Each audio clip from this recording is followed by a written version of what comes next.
చెవులు వినబడకపోవడం వల్ల అంటే ఎన్నో బాధలు పడాల్సి వస్తుంది. జీవితంలో కొద్దిగా తల్లిదండ్రులు ఉన్నంత వరకు ఓకే.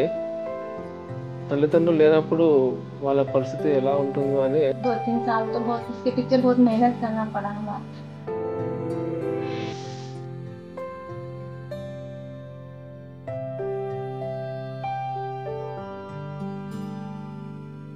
మా ఈఎన్టీ హాస్పిటల్లో 6 ఇయర్స్ ఏజ్ ఉన్నప్పుడు కాక్లియర్ ఇంప్లాంట్ ఆపరేషన్ చేయించడం జరిగింది. घर पे जॉब पे जाना उसका खुद का काम खुद ही कर लेता। अभी अभी ट्रेन का टिकट भी वो खुद ही लगा लेता। हम लोग को कुछ भी ये नहीं करता। जो भी ऑफिस में कुछ खाना है ऐसा है तो भी वो खुद के पैसों से खा लेता। हम कुछ भी नहीं पूछता। अभी तो बहुत अच्छा है। घर के काम भी कर लेता है सामने आने बाद। बाहर भी किधर भी जाना रहते भी जाके आ जाता है।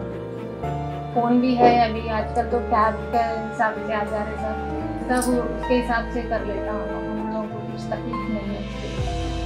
बहुत अच्छा है। ऑपरेशन कराए बाटे तो बहुत अच्छा है।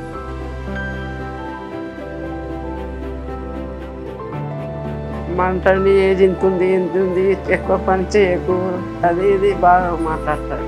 మా బాబు ఆలోక్ 6 ఇయర్స్ ఉన్నప్పుడు కాక్లియర్ ఇంప్లాంట్ చేయించడం జరిగింది. ఇప్పుడు వీనికి 25 ఇయర్స్. మా ఈఎన్టీ హాస్పిటల్లోనే జాబ్ చేస్తున్నాను. మంచి భవిష్యత్తు కారణమేంటో వాటి వారికి మేము ఎంతో కృతజ్ఞతలు చెప్పుకుంటున్నాం.